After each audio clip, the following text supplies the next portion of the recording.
Sports is the original reality series, and last night's game was proof. You have no idea what's going to happen in the end. And you guess what? We know this. Today, history will be made at Globe Life Field. It's all coming up next on the DLLS Rangers podcast.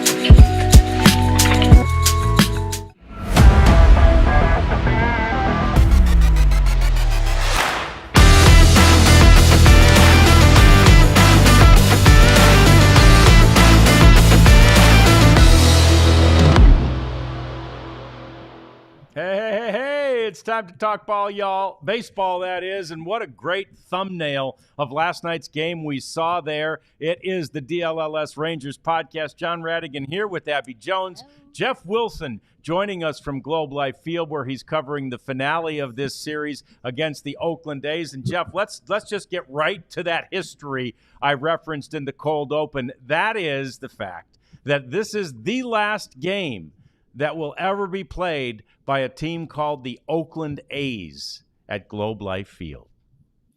Yeah, the A's have been a disaster of a franchise for a while now. Starting off the strong, ballpark is Jeff. awful, and really ownership is not putting any money in. They have the territorial rights with the Giants across the bay. They've needed to move for a long time, and unfortunately, they have to move to Sacramento for a few years before going to Las Vegas. But, for the nostalgic people like T.R. Sullivan, who grew, went to college in the Bay Area and went to lots of A's games, and the small diehard group of A's fans, it is a shame because there's so much history. World Series wins, those teams in the early 70s were fantastic. And, the Moneyball era and all that stuff, and the way it's changed the game, really. But there's no money in Oakland, and a team has to have money, and hopefully Las Vegas provides it for them. So, but yeah, the Rangers finish. Will play in the last game ever at Oakland Coliseum at the end of the month. Mm-hmm. So that'll be historic for them. But I'm not going to miss that place. I'm not going to. We've spent way too much time at that ballpark, Abby, in traveling around with your dad and your family and everything. Have you spent much time in that Oakland ballpark? Once or twice, but it wasn't on the list. Yeah, normally. No, that's not one you went to. It wasn't normally the top on the list. No, I don't blame you. But I've been there. Yes. Yeah, and so obviously nobody except those loyal A's fans like you were talking about, Jeff, are going to miss that ballpark. But look, here's one thing about this A's group right now. They're playing better baseball. They won Friday night, as we well know. Last night, 3 home runs. Last night was a close, dramatic game. Came right down to the finish with that Leote walk-off. We have more on that coming up. But now we get to today's finale, Jeff. And we didn't know until after last night's game who exactly was going to pitch to start today's game. And now at the end of, during post-game, we found out it was Walter Pennington making his first major league start. Yeah, some people might not know who Walter Pennington is, but he was the piece acquired from the Royals in the Michael Lorenzen trade. He's been up and down, but he's been up for a while with the Rangers. He has one of the best sliders this year in the minor leagues, as rated by Baseball America. Mike Maddox, of course, wants him to pitch more with his fastball, which he started to do. So, but he's a reliever. He's not going to go 5 innings today. He may go 2. So it's going to be a heavy bullpen day. I think the selecting him is smart because you look at the top of the A's lineup the last 2 days. 2 of their 3 best hitters are lefty bats. So try to neutralize them at least one time through the order and see where it goes from there. But I would expect Chase Anderson, who was added to the roster yesterday, to pitch. Owen White, who was added today. I'm sure we'll get to that in a minute. And maybe even Jose Urena could pitch today. So it's going to be a bullpen day. which can be tough on hitters. It really can be. You only get one look at a guy, so that can be tough. So we'll see what happens. But yes, the Oakland A's are playing a lot better, and that top of that lineup is pretty good. Yeah, It really good. definitely is. Yeah. Let's take a look at Walter's numbers. I think we have a graphic ready for you guys. But yeah, this is what he's done in minor leagues, 39 games there.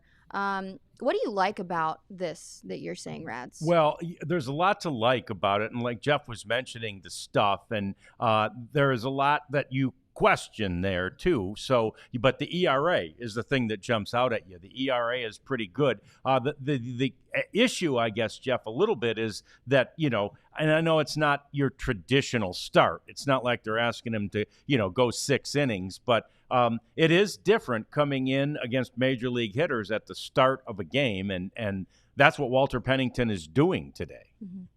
Yeah, they've these relievers are used to pitching every day and getting loose in a matter of minutes. So it'll be curious to see how he goes about it. You see starters start warming up 25 minutes before a game, 30 minutes before a game. They go into the bullpen and throw 30 pitches or whatever. It's interesting to see when an opener, if you will, sometimes they just run in from the bullpen. They don't change their routine. And maybe that's what makes them better. So I think that Walt has an idea of what he's going to do, and he does prefer Walt for those listening. Okay. And I went to he went to the Colorado School of Mines, which is about 5 miles from the last house I lived in Colorado. Oh wow! I have a family member who went there. A lot of friends from high school who went there. You can't be dumb to go to the School of Mines. All right, you got to be really smart. And Walt is smart. He was on our the podcast that's now called the DLLS Rangers Weekly podcast. We had him on a couple episodes ago. Really good guy to listen to. Rooted in his faith. He's married. He has a young child. Family guy all around. The kind of guy who Chris Young seeks out. So that's a hilarious comment. He's got to fit. He's going to fit for a long time too. I love that player bio from Jeff. Way to go, Jeff. Yeah. We're getting nice feedback, by the way. We love it when you chat along with us during a pregame show like this. So yeah, the Oakland A's owner right now is apparently chiming in. You guys call him Jeff definitely did. Yeah. So awesome. But and all of them. One of our viewers was saying that Justin, I think it was saying that there's a saga going on in Las Vegas with that stadium, and he has a feeling they won't end up there. They'll end up in Salt Lake City. That's something for probably another market to be keeping a close eye on. But we'll be very interested, no doubt about that. And it's very when you're talking about Walter Pennington and his background at the Colorado School of Mines, Jeff. Their nickname, I'm sure you do, the Ore Diggers. The Ore Diggers, absolutely. The Ore Diggers. That's a fantastic nickname. That's a fun one. Yeah, and Golden, Colorado, also famous for Coors beer. Yeah, yeah.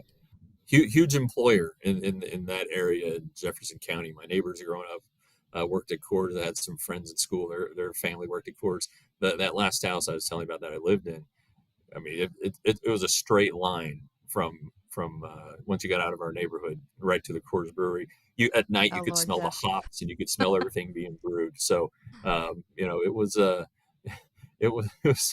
it's quite a big deal there. But Golden's great. Golden's just a great little town, and he's from Broomfield, Colorado, which is between Boulder and Denver on Highway 36, and he was a real good player there. But he wasn't even drafted out of college. It was the COVID year, and he was on his way back to school, and he pitched in a league in Kansas in the summertime, and a Royal Scout saw him and said, "Hey, how would you feel about signing a professional contract?" And he was like, "Yeah, sounds good to me." So it's an interesting road. They're if you can be seen by a scout, these scouts are everywhere. If you can be seen, you never know when you're going to catch your break. And now he's a major league pitcher.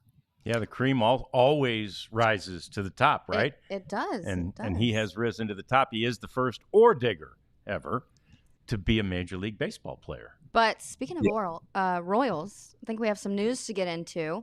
let's talk about the transactions that we have just seen, last night and this morning. We'll start off with Robbie Grossman heading Yep. now to Kansas City. Bruce Bochy said, this is a win-win for the player. They either stay here with the team that Robbie didn't start with the Rangers. He started with the White Sox this season, but, he was here last year, a very pivotal piece in the World Series and playoffs. But now he has a chance to go win a ring. Actually, the Royals have a 7.4% chance to play in the World Series, thanks to Fangraphs. But destroying lefties this season, we were talking about it. So Robbie Grossman to the Royals. Travis Jankowski here to stay. Dane Dunning sent down to Round Rock, and a few guys called up. We've seen Jonathan Ornelas before, Owen White, Justin Foscue, Chase Anderson, like we mentioned. So a lot of ups, a lot of downs, a lot of ins, a lot of outs, but And Jeff, the pitching situation, knowing you're going to rely on the bullpen today, one of the reasons for these calls, because if you look at the 28-man roster right now, you don't see Jack Leiter's name on it, and we're still expecting, although it hasn't been confirmed, that Jack Leiter is going to pitch tomorrow. But they need reinforcements there as far as arms go, don't they? Yeah, and when you look at the call up today of Owen White, I think it might have surprised a lot of people. He's been pitching really well as a reliever. He was a starter, one of a top 100 prospect in the game starting last season. It just hasn't worked out for whatever reason. And the Chase Anderson selection yesterday, a guy who's pitching the majors this year for the Red Sox. It's strictly an innings thing. And when you look at the rotation, probably the rest of the season, you're going to have Jack Leiter, who probably won't be going 6 or 7 innings. You're going to have Jacob deGrom, who, when he comes back, initially probably won't be going more than 5. And I don't know that they want him to go past 5. Max Scherzer, if he comes back, he's going to be on a limit. So there's going to be a need for these guys. And right now, you look at these two call-ups today, Owen White and Jonathan Ornelas, and not the most exciting guys, honestly. They're Dustin Harris, who's on the 40-man roster, Blaine Crim, who's not, but they're killing it in AAA. You kind of want to get a look at them. But right now, it's like, hey, we've got to survive. We're in the middle of a 13-game stretch, and without a day off. So I think that these players are optionable. White and Ornelas, I think they can go back down to the minors soon. And maybe then you get a Harris and a Krim. Chase Anderson, all due respect to him, he's a big league pitcher, but I don't see him, solving the Rangers pitching woes for next year. So I think that he could be an easy DFA, and that could open a spot for Blaine Crim. But to your point, tomorrow Jack Leiter needs to be added to the roster. He's been here all weekend. He never went back to Round Rock after he was the 27th man in the doubleheader on Wednesday. He stayed with the team, traveled with the team. He's been here, like I said, all weekend. He's going to pitch, probably start tomorrow against the Yankees. He'll have to be added to the roster. So you look at these guys with options. Walter Pennington has options. Maybe he goes down. I don't know, but something will give tomorrow. And I expect that as September goes along, this isn't September like it was for years and years and years, where we could just call up anybody on the 40-man roster to the active roster. I think that these guys, because they have options and because the Rangers want to look at some guys, there's going to be some guys that get cycled through. Yeah, and you mentioned Jacob deGrom. We were all in the clubhouse yesterday and saw sort of how he left as he headed to Round Rock today. He's going to make another rehab start there. I felt like there was a lightness about him, right? A spring in his step, he was kind of Abby. like skipping a little bit. Yeah, it's exciting time for him. I mean, I saw a picture the other day, I think when I was posting some news stories to ALLDLS.com, of him in the middle of the scrum after they won the World Series, and say what you want, he made only 6 starts, but the Rangers won all of them. He was an important part of that team, but he wanted to be there in Game 5. It was, right. But instead it was Nathan Eovaldi. He wants to get back to pitching and competing and doing what he does best, and so he's 2 starts away. He's going to start tonight. Or today. I don't know if it's a day game or a night game in Round Rock, and then he's going to start next Saturday. probably at Frisco because Frisco's in town. Round Rock's in Vegas. I don't think he wants to fly out to Vegas to pitch. So I would expect that he'll make that start in Seattle. I think will be his first start around the 12th or 13th of the month. And look, when Jacob deGrom is healthy, he's the best pitcher in the world. You can say all that you want about the Rory Sasaki, who is the next big guy in Japan. And, Tarek Skubal, who's had a great year, probably won the AL Cy Young. Chris Sale, just a great story. But they can't hold a torch to Jacob deGrom when Jacob deGrom is healthy and at his best. So, we talk about the different guys, the number of guys who might be on shorter leashes through the month of September. But we saw one last night, Abby, who will not be on a short leash. He will have plenty of runway. And Cody Bradford, if he continues to do what he's been doing, he continues to climb through the ranks and move up within these, he elevate himself in this pitching rotation. He's a dog, in my opinion. Like, he is amazing. Leody Taveras had a hilarious quote last night. He said, "I feel like I'm watching PlayStation when I'm watching Cody Bradford pitch because his command is so good." And I'm like, you know what, Leody? You were absolutely right. 7 innings, 4 hits, 2 earned runs, 0 walks. Yeah. That's the key there. 8 strikeouts. Matches a career high. Yeah. Yeah. And one thing that, if you want to ask yourself, why is Cody Bradford having so much success this season? It's because Mike Maddox, the Rangers pitching coach, gave him a goal to come into spring training with a curve ball that you can throw for a first strike. This year, he's worked on that. Last year, he threw it just 15% of the time. This year, he's throwing it 27% of the time. So Mike Maddox, hill that he'll die on for pitchers is trust your stuff. Cody Bradford shared post-game the moment that he felt like he could trust himself and trust his stuff was his start against Chicago, and he threw his first strike on a curveball and got the Cubs player out. I don't remember who it was off the top of my head, but Mike Maddox came up to him after that game and said, "Hey, you remember that curveball that everyone told you not to throw? I think you should probably trust it a little bit." So he's been evolving, with himself, and confidence is a huge part of being a pitcher. So it's good to see his stuff's working and he's feeling confident. So unflappable out there, Jeff. And he joins only Cliff Lee in the history of this franchise as a guy who in his first 9 starts of any season is north of 50 strikeouts and south of 8 walks for the season. Him and Cliff Lee, they're the only two that have done it in 9 starts. That's pretty good. Yeah. Cody isn't going to overpower you. So he has to have good command. If he puts runners on, gives up an extra base hit or something, it's going to hurt him, but he does have sneaky good enough stuff to strike a bunch of guys out. He had 8 strikeouts in his last start. But the thing that the Rangers love about him is he's so prepared. He goes into his starts knowing his game plan, as prepared as anybody. And he is unflappable. This guy could give up he's given up home runs before, still stays in it. His first start was against the Braves last year when the Braves were the best offense in baseball. First batter he ever faced was Ronald Acuna.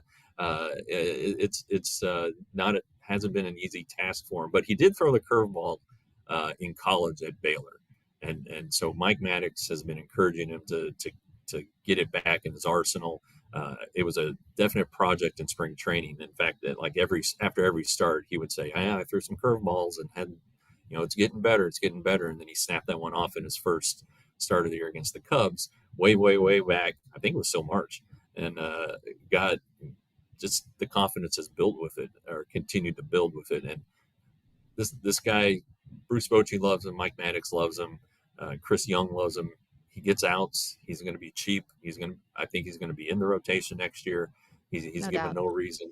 He's given no reason to not put him in the rotation. If the ownership group is concerned about the money, Cody Bradford needs to be in the rotation. He's just a perfect fit. They're not going to go out and sign Corbin Burns, I don't think, or get into the bidding for that guy. If Rory Sasaki is posted, I think the Rangers are going to give it their all, and he won't be that expensive because he's still under the international rules. He's not 25 yet, so he would come from the international bonus pool. I think they're saving a little bit of money there in case this possibility comes to fruition. So I think Cody Bradford's in the rotation to stay. And think about it too. I mean, he's a hometown kid. He Yeah. grew up in Aledo. Greatest. So, this is like dream scenario for Cody Bradford. He said he's going to work his butt off to do whatever he can to pitch for the Texas Rangers. And he's done an excellent job. Yeah, and to your point, Jeff, last night in that fourth inning, he mowed through the A's lineup the first time through the order, and 3 up, 9 up, 9 down, and then the very first batter of the fourth inning, Lawrence Butler comes up and he hit a home run that didn't look like one. Right, it was the lowest. It tied for the lowest launch angle of any home run ever hit at Globe Life Field. I know it's a smaller sample size, but it barely got off the ground, Jeff. Yeah, he hit it real hard. It was 112 miles an hour, 108 miles an hour. He got good enough wood on it, but I thought it had a chance of staying in, and it just got over the wall. All right, big deal. Move on. Yep, Nobody was on base. On. Solo home runs won't get you beat usually. So, but yeah, he just moved right along. And his last start he gave up 3 or 4 runs against his last home start. He'd given up, I think, 4 runs in the third against the Pirates, a game the Rangers lost. But that was all he gave up.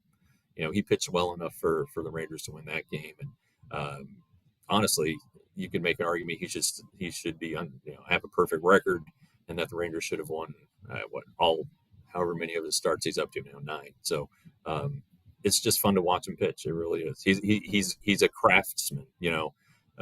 He's a crafty lefty, I guess, as they used to say. So he's not out there overpowering guys and trying to throw it past them. He's making pitches, and as somebody who grew up appreciating pitchers, grew up watching Greg Maddux pitch. That's the ultimate craftsman right there. He's right-handed, obviously, but that's something that's lost in today's game, I think, and Cody Bradford does that stuff. Mm-hmm. Okay, so speaking of fun to watch and talk to is the reaction of the week of Travis Jankowski. Right? I mean, what a week, really half a week in a way. So he makes that unbelievable game-winning catch the other night in Chicago, basically saves the game. Even Boch agreed that it's basically the best catch he's ever seen, in part because of the context of saving the game. He does the media afterwards, and then immediately after that, he gets tapped on his shoulder, and he looks at the messenger and says, "Oh, no. The Grim Reaper?" And it was. He was called into the office. He was told, "Hey, we're going to put you on waivers. We hate to do it. Bad timing." And tell you right now. Oh, my gosh, but we're going to. And so that's a downer. But then, he clears. They say he's going to keep him. And then he goes out yesterday. He gets a bunt hit and his 100th career stolen base, which meant a lot to him. Yeah, and what I want to point out about Travis Jankowski is his attitude, because that is what separates him from the pack, I feel. We were talking with him about the waivers before it was official that he's staying in Texas, and he said, guys, it's 3 really good options. I either stay with the team that I'm currently with that I love, or I go and I join a team that has a chance to win another ring, or I get to go home and be a dad, And he was like, it's a win-win-win for me. I'm not upset about it in any way, and he just has the best perspective. Also, before he even knew that he was officially staying with the Rangers, he was out signing autographs for like an hour yesterday, just taking time with Rangers fans. One kid had like the sweetest reaction to Jank signing the ball for him, and I pulled Travis aside and I said, I know you don't get to see this side of it, but look at this kid's smile on his face. And he's like, this is like why we do what we do. And such a special moment from a guy that, Travis Jankowski is one of one, like I've said before. But yeah, his perspective and his approach on it is what separates him to me. He's not living in a dream world. He knows he's not Ronald Acuna. He's not a superstar. This is who he is. He's going to be an extra outfielder.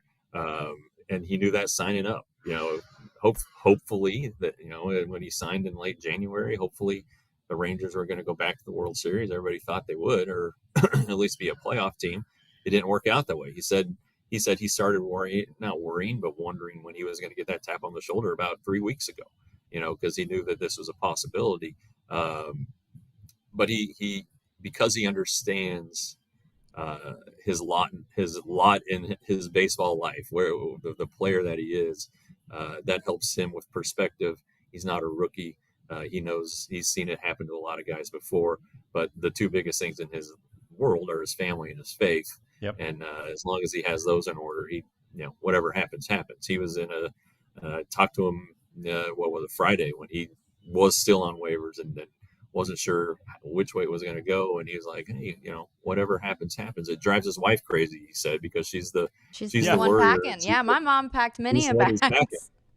So, she was a little upset that Travis was just so nonchalant about it. Yeah. But really, it's out of his control, and whatever happens, happens. Yeah, it's great. It's a wonderful attitude to have. And you could put, fairly soon behind that family and that faith, certainly his teammates, which almost become like family. So when he got the steal, he steals second base, and the guys were funding. Yeah. Beforehand, they were funding. Go out there when you get your 100th steal and pull that bag out of the ground like Ricky Henderson did and hold it over your head, right? So he steals, and the ball gets into center field, and he goes to third, right? Yep. You're not going to take third base out. Right, You didn't steal that one, right? You reached that one on an error. So we talked to him about it after the game. He says, yeah, man, that was funded. I mean, I really wanted to do it. So when I got to third, I still just kind of did this. Yeah, I saw it. Yeah. So, with helmet off too, and El Blondie's in full effect. Oh, for yeah, sure. El Blondie. So really a fun guy to talk to, and Glad he's always staying. fun to watch him play. Yeah, what a great clubhouse guy to have, Yeah. and he's ready to go at the drop of the hat. So here's to Janko staying with the Rangers. Lots to look for in today's game, including if Bruce Bochy gets a victory. That will be the 2,158th of his career, and that would tie him for 8th place on the all-time list. Jeff, he's just going to continue to move up on that all-time wins list. Right, and every guy he's getting ready to match or pass is a Hall of Famer or will be. He's somewhere in the range of Dusty Baker, who of course is no longer managing. It's such an impressive list, and this shouldn't be a surprise. He's managed for a long time, but the 4 World Series and going to 5 of them, it's like this guy is a Hall of Famer. When I came back from the Hall of Fame for Beltre, somebody asked him, do you ever think about it? He goes, rah, rah, rah. I said, you're a shoo-in. And he just kind of looked at me like, he's like uncomfortable with it.